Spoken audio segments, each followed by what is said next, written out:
Assalamualaikum warahmatullahi wabarakatuh. Bismillah, alhamdulillah, wassalatu wassalamu ala rasulillah wa ala alihi wa sahbihi wa mawalah amma ba'd. Sahabat, para pemirsa sekalian yang dirahmati Allah subhanahu wa ta'ala, alhamdulillah kita berjumpa dalam podcast FEB WN Syarif Hidayatullah Jakarta, yang pada kesempatan kali ini saya akan menyampaikan topik berkenaan dengan satu amalan, yang mana amalan ini pahalanya akan terus mengalir walaupun yang mengamalkan sudah meninggal dunia. Amalan ini adalah yang sering disebut dengan wakaf atau wakaf dalam bahasa Arabnya.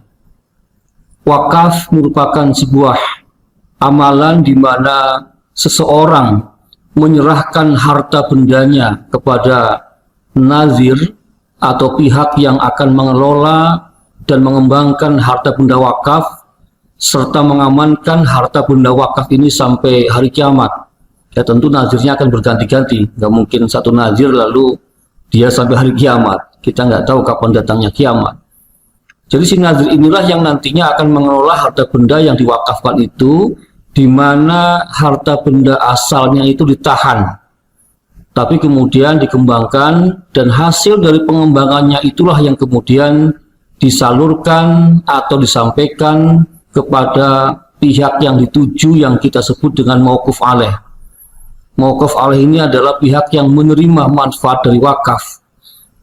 Karena itu amalan ini luar biasa dan berbeda dengan amaliyah filantropi lainnya seperti zakat ataupun sedekah pada umumnya. Kenapa? Karena dalam wakaf ini harta bendanya harus dipertahankan, tidak boleh dibagikan kepada mauquf alaih dari harta benda pokok, tetapi tunggu untuk dikembangkan, untuk dikelola, lalu baru dari hasilnya itulah yang diberikan kepada pihak-pihak penerima atau yang tadi disebut dengan mauquf alaih. Wakaf ini luar biasa, dan para sahabat Rasulullah SAW telah mengamalkan amaliyah wakaf ini. Dalam sebuah riwayat dikatakan, kana ashabu Rasulillahi SAW zu maqdiratin illa waqafa. Semua sahabat Rasulullah SAW yang memiliki kemampuan, mereka semua telah berwakaf. Nah, karena itu tren seperti ini tentulah juga harus menjadi tren orang-orang sekarang, karena orang sekarang pun sesungguhnya insya Allah ya mayoriti juga memiliki harta benda yang bisa diwakafkan.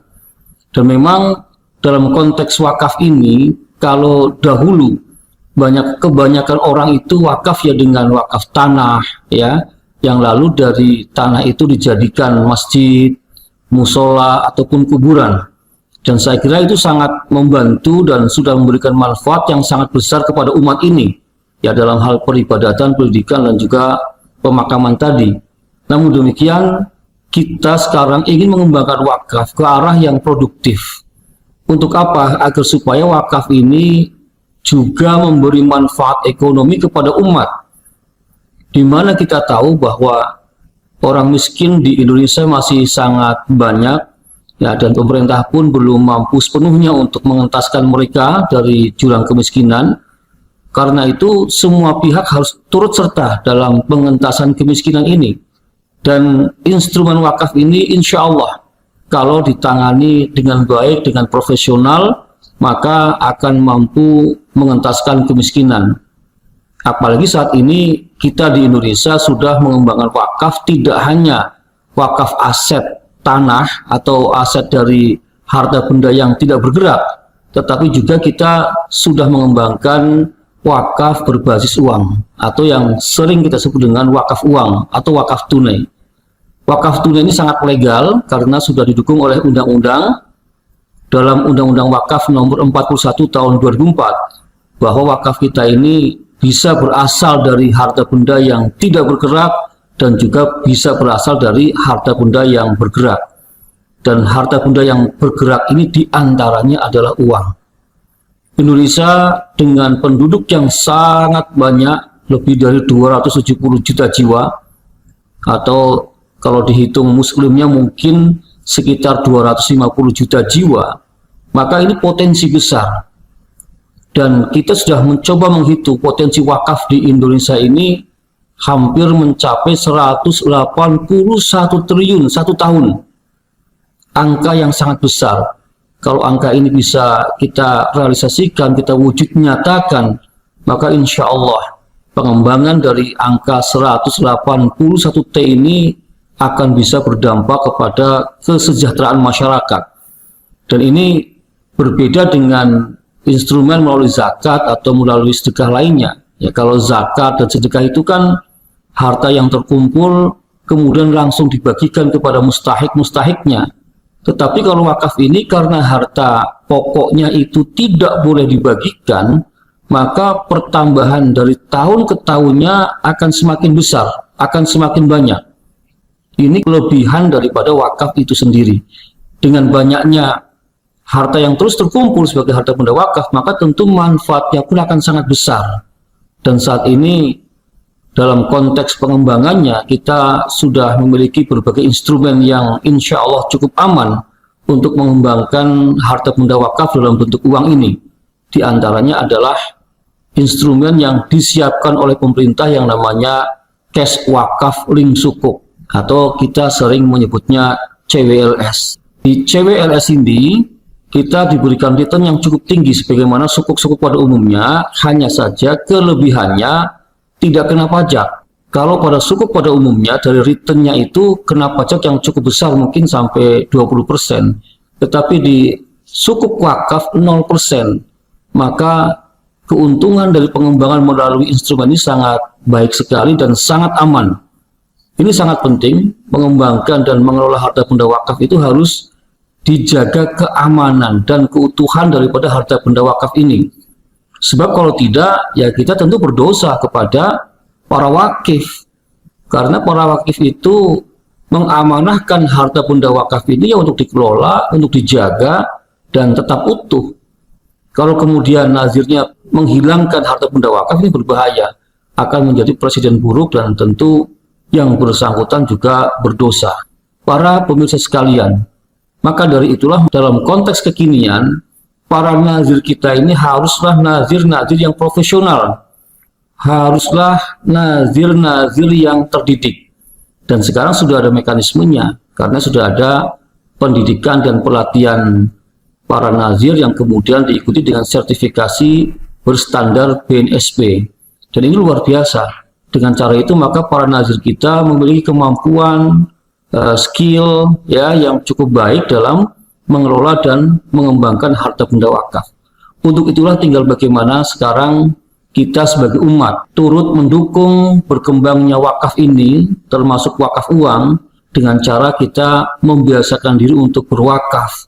Kalau zaman dulu mungkin para orang tua kita, orang-orang terdahulu punya tanah yang luas, barangkali kita yang tidak punya tanah yang luas, ayo kita wakaf melalui wakaf uang. Yang dengan wakaf uang ini anak kecil, ya orang dewasa, bahkan orang tua, semuanya insya Allah bisa berwakaf. Kenapa? Karena wakaf dengan uang tidak harus dengan jumlah yang sangat besar misalnya. Walaupun tentu kalau besar sangat disarankan, karena memang wakaf itu diambilkan dari harta benda kita yang sangat kita cintai. Sebagaimana dalam firman Allah Subhanahu wa taala, "Lan tanalul birra hatta tunfiqu mimma tuhibbun wa ma tunfiqu min syai'in fa innallaha bihi alim." Kamu tidak akan pernah mencapai suatu kebaikan sampai kamu mau menginfakkan harta benda kamu dari harta benda yang kamu cintai. Mimma tuhibbun.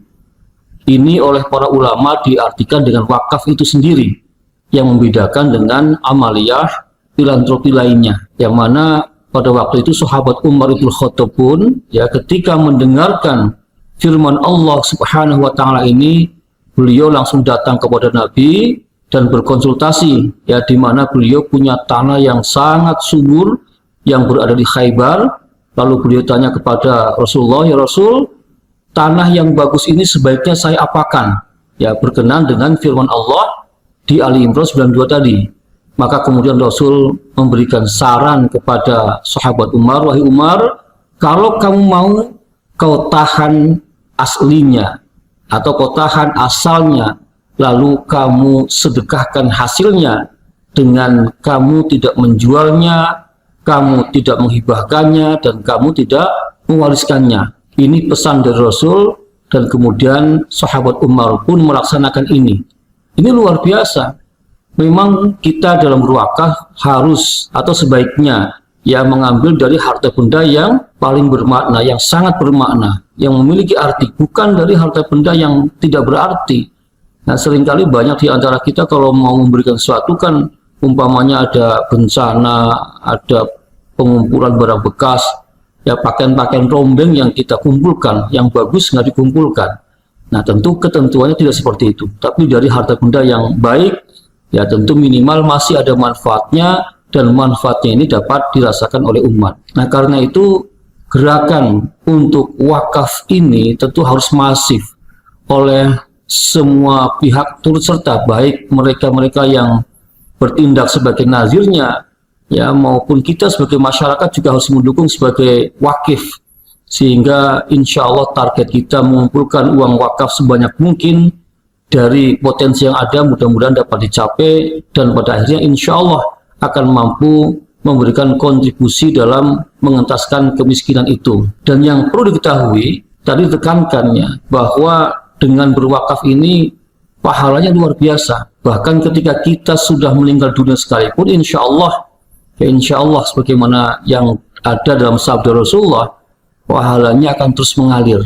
Ya iza matal insanu inqata'a amaluhu illa min salasatin. Jadi kalau manusia meninggal dunia, maka terputuslah semua amal ibadahnya kecuali 3 hal. Ya, 3 hal itu yang pertama adalah sedaqatin jariyatin. Ya, sedekah jariyah inilah yang kemudian oleh ulama dijadikan sebagai dasar daripada wakaf, ya, sebagai amaliyah yang pahalanya akan terus mengalir. Yang 2 lainnya adalah anak soleh yang selalu berdoa kepada orang tuanya dan ilmu yang bermanfaat. Tapi yang kaitan persis dengan wakaf pada sedaqatin jariyatin. Maka itu para pemirsa sekalian, saya mengajak kepada Anda semua, mari sebagai seorang muslim, seorang yang insya Allah bertakwa, maka kita tahu bahwa ciri-ciri dari orang yang bertakwa itu adalah orang-orang yang mau menginfakkan harta bendanya, bahkan fis-sarra'i wad-dharra'i, baik dalam keadaan lapang maupun dalam keadaan sempit. Maka kesempatan adanya instrumen wakaf ini mari dijadikan untuk kita semua, dan di bulan Ramadan ini untuk berlomba-lomba fastabiqul khairat, untuk beramal baik, mendapatkan pahala jariah yang insya Allah akan menjadikan kita nanti masuk dalam surganya Allah dan akan terus mendapatkan kebaikan dari amal ibadah kita ini. Amin ya rabbal alamin. Kiranya itu podcast sore hari ini mudah-mudahan dapat dipahami terkait dengan wakaf ini, baik wakaf melalui aset yang tidak bergerak maupun melalui aset yang bergerak. Barangkali perlu diketahui bahwa kalau kita ingin berwakaf dengan wakaf yang uang atau dari aset yang bergerak, maka kita datangnya ke bank syariah atau yang disebut dengan lembaga keuangan syariah penerima wakaf uang. Nah, sedang kalau kita mewakaf tanah, datangnya ke KUA sambil membawa nazirnya, nanti akan dibuatkan akta ikrar wakaf oleh KUA. Demikian, mudah-mudahan Allah memudahkan kita semua dalam rezeki kita, dan kita senantiasa menambah amal ibadah kita, khususnya dalam perwakafan dan dalam filantropi lainnya. Demikian, billahi taufiq wal hidayah, wallahul muwaffiq ila aqwamit thoriq. Wassalamualaikum warahmatullahi wabarakatuh.